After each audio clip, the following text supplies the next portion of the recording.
محمد آصف اقبال محمد ناصر اقبال کی والدہ ماجدہ محترمہ عذرا پروین مرحومہ حاجی ظفر احمد کی بہن اور ظہیر احمد کی ساس کی روح کو ایصال ثواب کے لیے گنگکول شریف مسجد ڈربی اسٹریٹ راچڈیل میں ختم شریف کی محفل کا انعقاد کیا گیا۔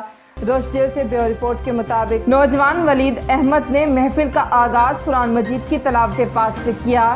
حاجی ظفر احمد نے درد بری آواز میں جدائی پر خوبصورت اشعار پڑھے، جبکہ نظامت کے فرائض امام و خطیب اعظم گنگکول شریف مسجد قاری عبدالرؤف نے سر انجام دیے۔ ولم يكن له كفوا أحد قل هو الله أحد الله الصمد لم يلد ولم يولد ولم يكن له كفوا أحد۔ روچڈیل کی مساجد کے علماء کرام نے خصوصی شرکت کی، جن میں خطیب اعظم علامہ مولانا صدیق کوثر، خطیب اعظم مولانا عبدالحکیم، خطیب اعظم قاری عبدالرؤف نے اپنے خطاب میں ماں کی شان و عظمت قرآن و حدیث کی روشنی میں بیان کی۔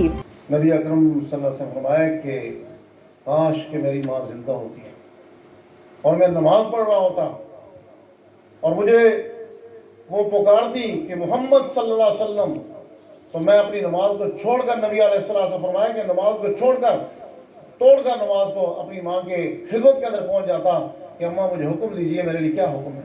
علماء کرام نے حاضرین محفل و بالخصوص نوجوانوں کو مخاطب کرتے ہوئے کہا کہ والدین کی خدمت، ادب و احترام اور ان کے ساتھ حسن سلوک سے پیش آئیں، اسی میں دنیا اور آخرت میں کامیابی حاصل ہوگی۔ آقائے دو جہاں سرور کائنات محمد صلی اللہ علیہ وآلہ وسلم کے فرمان اور قرآن پاک کی تعلیمات کے مطابق زندگی بسر کرنے اور اس پر عمل کرنے کو یقینی بنایا جائے۔ آخر میں خطیب اعظم قاری عبدالرؤف نے محترمہ عذرا پروین مرحومہ کی مغفرت و بخشش کے لیے دعا کی۔ ایصال ثواب کی اس محفل میں کونسلر شکیل احمد، ظفیر احمد، لالا جاوید، خالد چودھری محمد خالق، محمد اختر، محمد یعقوب و دیگر سیاسی و سماجی شخصیات اور لوگوں نے بہت بڑی تعداد میں شرکت کی۔ مزید باخبر رہنے کے لیے دیکھتے رہیے انڈر گراؤنڈ نیوز۔